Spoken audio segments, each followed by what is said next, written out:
3, 2, 1, go!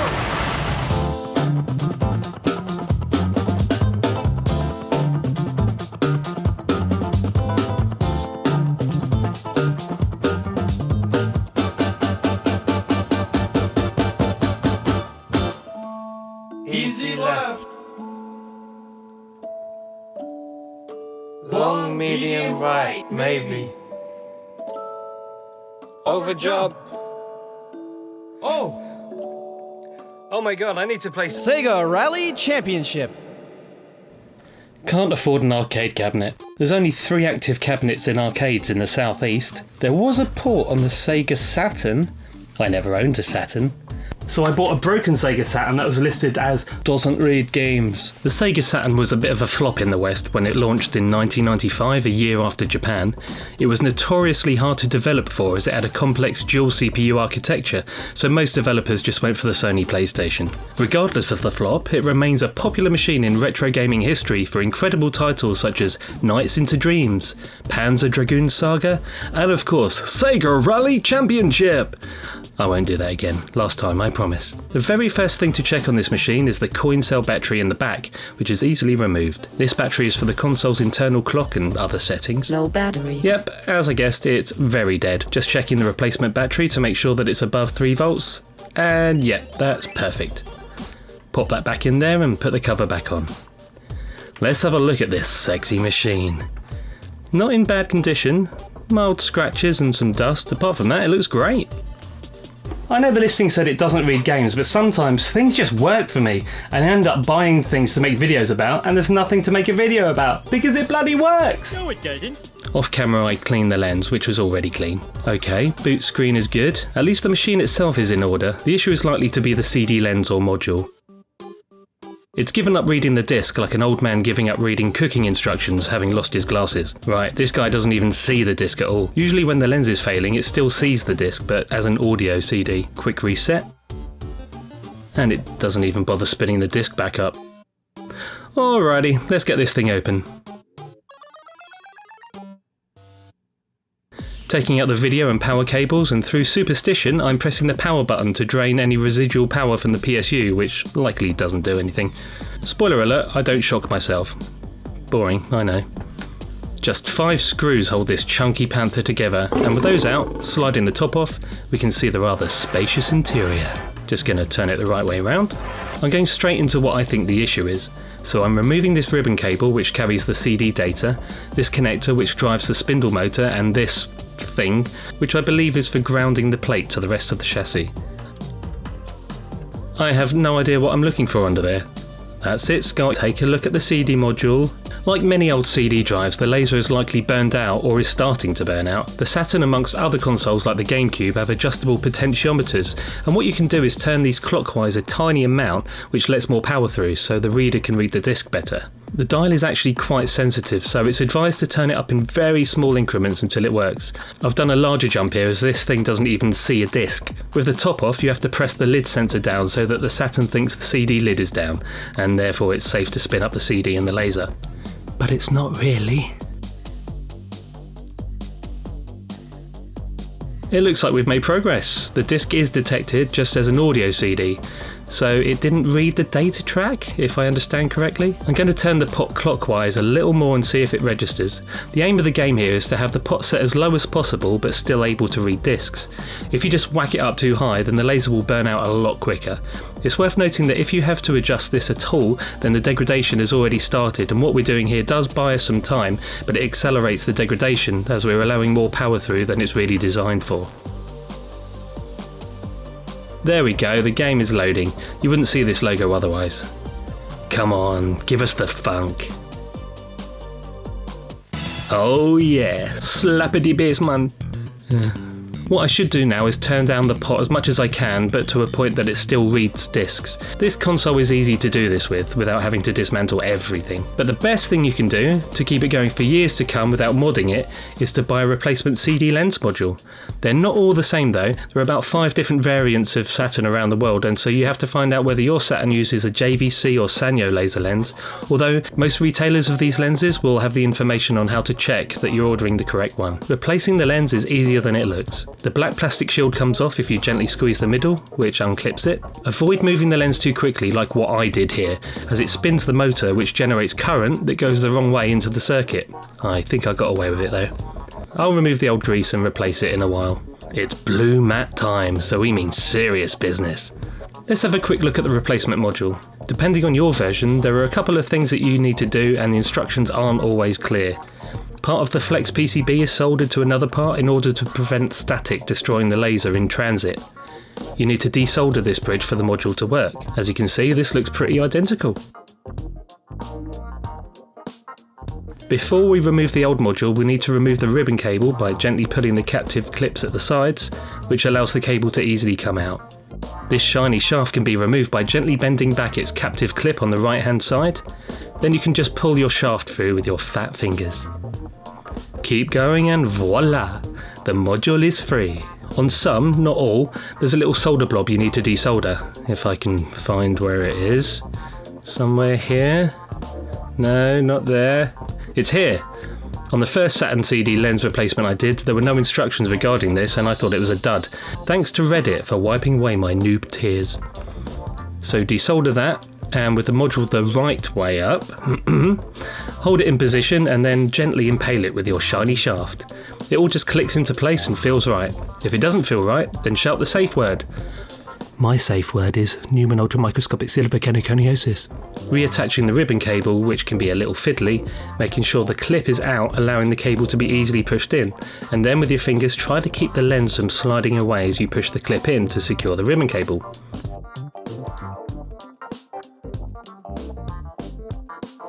And there we go. Nice.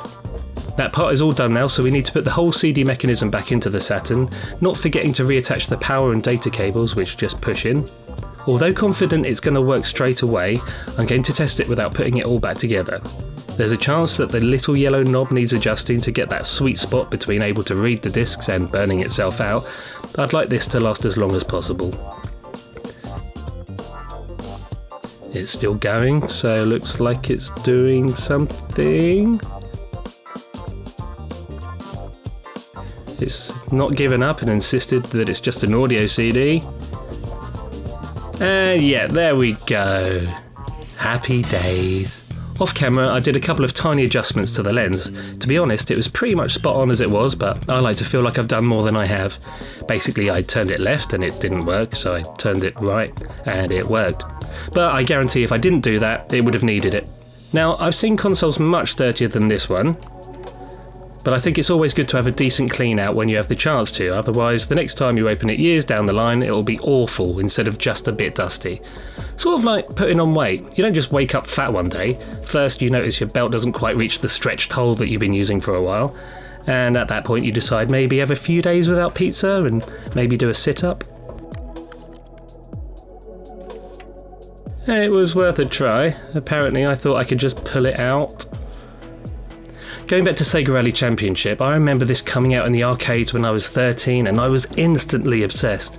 A memory combined with another memory of me constantly begging my dad for another 50p as I've nearly completed the first level, I know what to do now. And other lies. Saturn owners loved this game when it came to the, Saturn, because unlike most ports of arcade games to consoles, this port really captured the arcade feel with minimal compromise.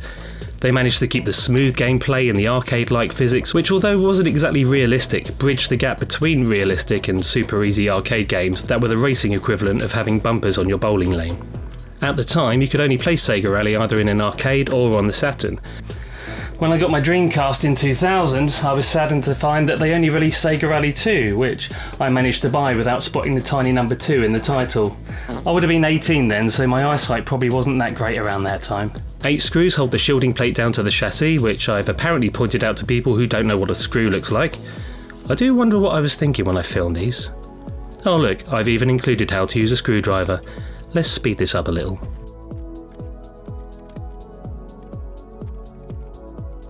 Out comes the shielding plate. There's just something about an old PCB knowing that this is all it is. Chips doing things and talking to other chips and then piping the results out to your TV.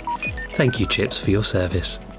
This board is actually nice and clean, no spider nests in this one. I'll take out the rear shielding plate and give it a clean to prevent any of this becoming rust. And like with every fix-it YouTuber, I'm using 0.01 impure isopropyl alcohol.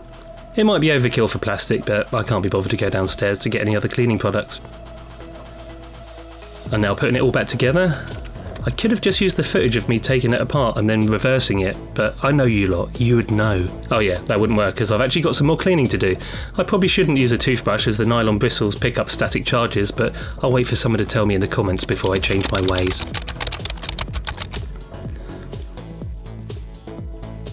I always feel a bit sad locking away the PCB again. I miss it already. But we must do what we must do. The important thing here is that I get to play Sega Rally Championship.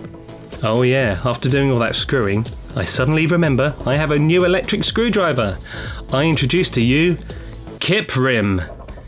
Kip Rim. Kip Rim. Who the f*** names these things? I told Kip about this and he said he just bought a 3D printer called Wii Fun.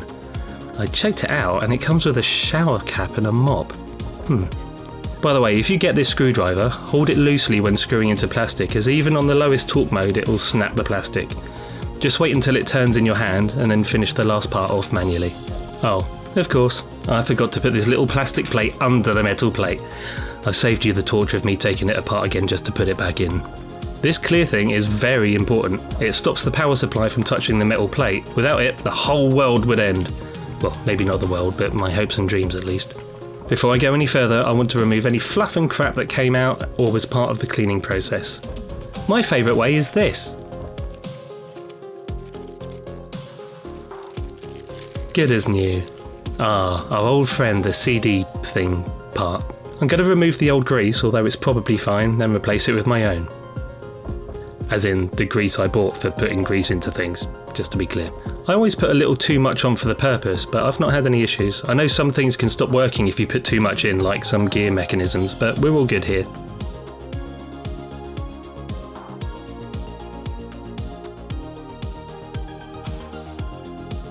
Again, I'm slowly moving the carriage as to not generate too much voltage that could upset some of the components on the board.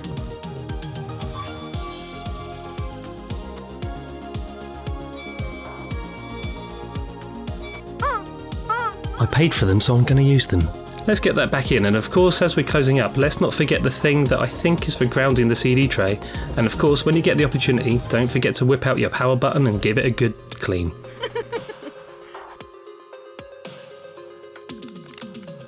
Putting the power supply module back in, let's screw everything back in and close it up ready for playing. But first, I want to show you how I clean my Sega consoles. Maybe it's wrong, maybe it's right, but in my accidental experience, this really breathes life back into the faded black plastic. First of all, I get into the grooves with some 0.01 impure rubbing alcohol and a toothbrush to get rid of those tough bits of old DNA left over from strangers' dirty fingers. Just the grooves where you can't get in when using a cloth. Now, this is the unusual part. After rubbing it all dry, I dab some blobs of grease onto the chassis and almost spill the alcohol.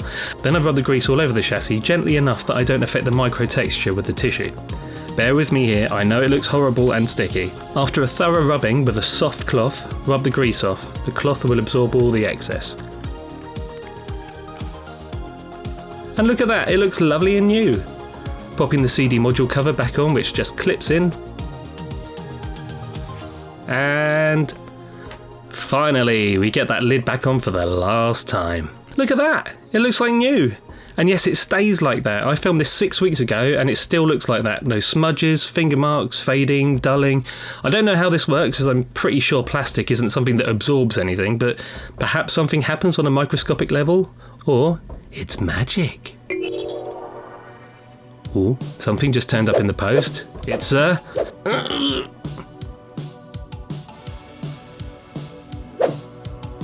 Saru.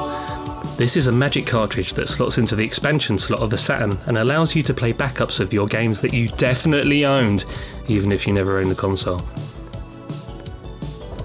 If you want to know more about playing backups on the Sega Saturn, then I've just uploaded another video all about setting it up, so check that one out. Also, unlike me, make sure that you're gentle when putting in the cartridge. The cartridge slots are incredibly rare and delicate, so be careful when you put a cartridge in and minimise the amount of times that you put it in and out. Okay, it's time! Power on.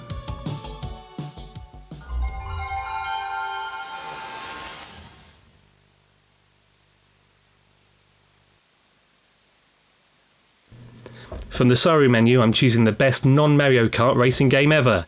Diddy Kong Racing! Just kidding, Sega Rally Championship.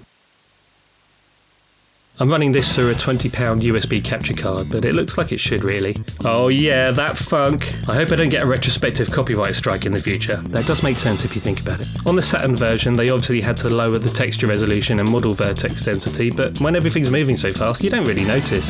Sega Rally Championship. Oh, I love to hear those words. Arcade, obviously. Championship.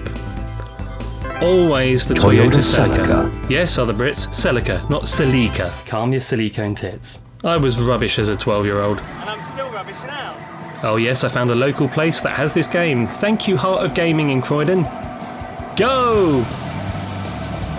Right, engage the mental fever dream. Sega Rally Mushroom Trip! There was an HD texture pack that I started fixing using textures from Sega Rally 3, but while I was at it, I decided to make my own pack just for this video, which completely ruins it. I love it. Over jump. Over jump? Easy right. Whee! Checkpoint. Easy right. Oops. Over jump. Easy left. Easy left, easy right. Oh yeah, here we go. Very long, easy right. I was much better in the practice run I did before filming this, I promise. I never quite felt like I did this corner correctly, and I always feel like the helicopter slows me down, but surely it doesn't.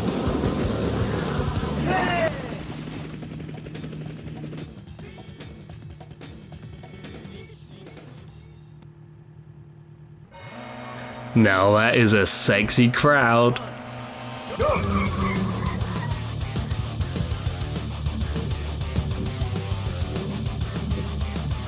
Whee! Very long, easy right.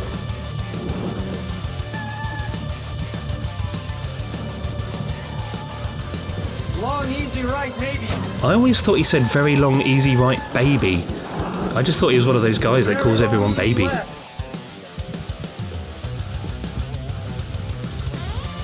Checkpoint. Medium left. Fuck off. Medium left, maybe. No, he definitely says maybe. Out the way, you glitchy fuck. What? Oh, you big red twat.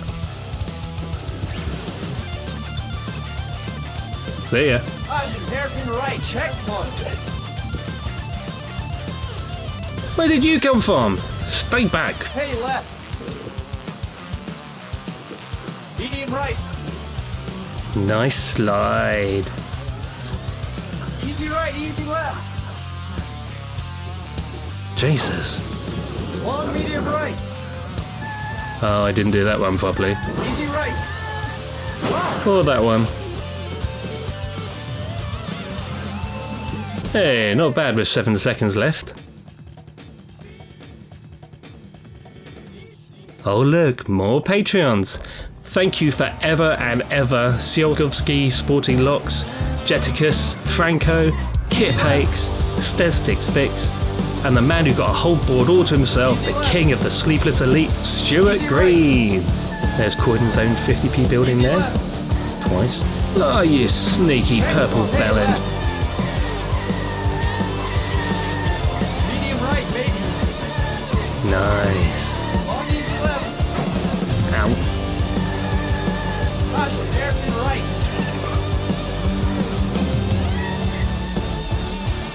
Long, medium left, checkpoint. Fuck off. Ow. Oh dear, that's just embarrassing. Easy left. Yahoo! Easy left, baby. Medium left. Nice, I've gone 13 seconds without hitting a wall. Easy left. Reset that counter. Easy left, baby. Long, medium right.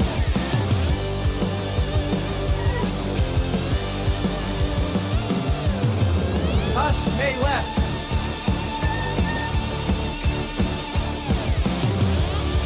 Easy left. Right, so when I completed the 3 levels on the Saturn, I was ready to play the arcade cab for the first time since I was a kid who never got past the second stage. So you can imagine my face when this happened. 3, I was like, what the hell is this? A 4th stage? See, in the Saturn version, there are just 3 stages. It turns out in the arcade, there's a 4th stage. It's just purely sliding around in mud, and of the 10 times I've played this stage, I've only seen the finish line once. In fact, I think that was in the arcade in Croydon. Medium right. Wow. I really hope you liked this video, by the way, as in enjoyed it, although I really would appreciate an official like. I put a lot more effort into it than it looks because I want to keep putting out stuff that's better than the one before. Sure, I do it for me, but I think you wonderful subscribers and patrons are the best people out there. Years ago I used to think that the root of all evil could be found lurking in the comments section of any video on YouTube, but you guys are totally different, and I appreciate you taking the time to watch my weird brain output and your growing support as I edge closer to getting a larger audience. If you're interested in modding your Sega Saturn or thinking about just buying a Saturn to repair it and mod, then check out my other video uploaded at the same time as this one for how to do it and how not to do it. If you're new to the channel and enjoyed and want to see more, then you know what to do. If you're already a subscriber or Patreon, then again, you have my eternal love and gratitude. Medium left.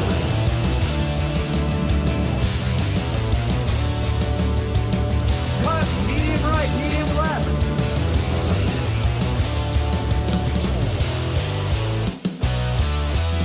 Right, well I better get cracking on with the next video. I've got a few I need to pump out right all over your lovely faces. So for now, I'm afraid it's... Bye!